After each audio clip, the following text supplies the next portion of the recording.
Sa kabila ng pag-alis sa public health emergency sa bansa, hinihimok pa rin ng mga eksperto ang pagsusuot ng face mask. Ang ilang health worker may panawagan naman para sa hindi pa raw na ibibigay sa kanilang benepisyo. Nakatutok si Leia Alves.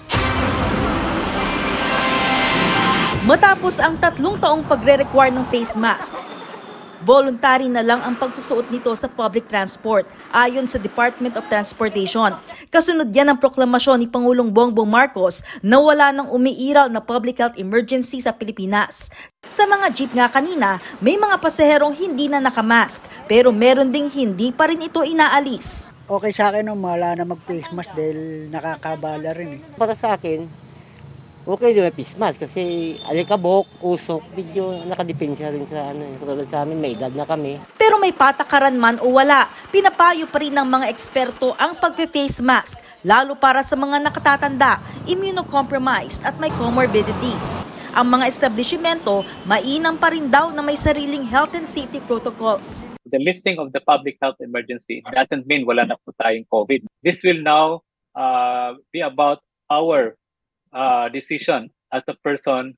When we know that we are at risk, then we have to protect ourselves by wearing the face mask.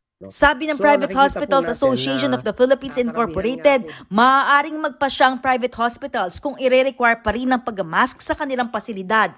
Mananatili naman daw ang bed allocation para sa COVID sa mga pagamutan.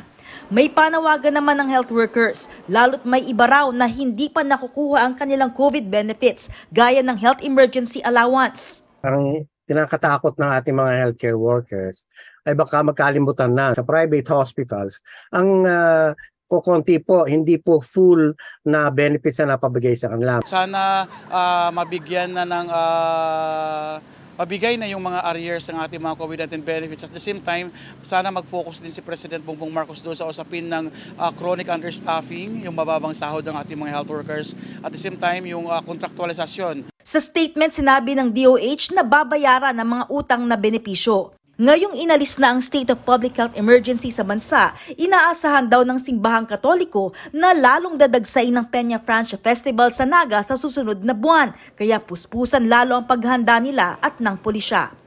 Para sa GMA Integrated News, Lay Alves, nakatutok, 24 oras. Good news mga kapuso! Maaari niyong mapanood ang 24 oras at iba pa naming mga newscast sa aming YouTube channel. I-click lang ang subscribe button na lalabas sa screen. Sa mga kapuso abroad, maaari niyo kaming masubaybayan sa GMA Pinoy TV at sa www.gmanews.tv.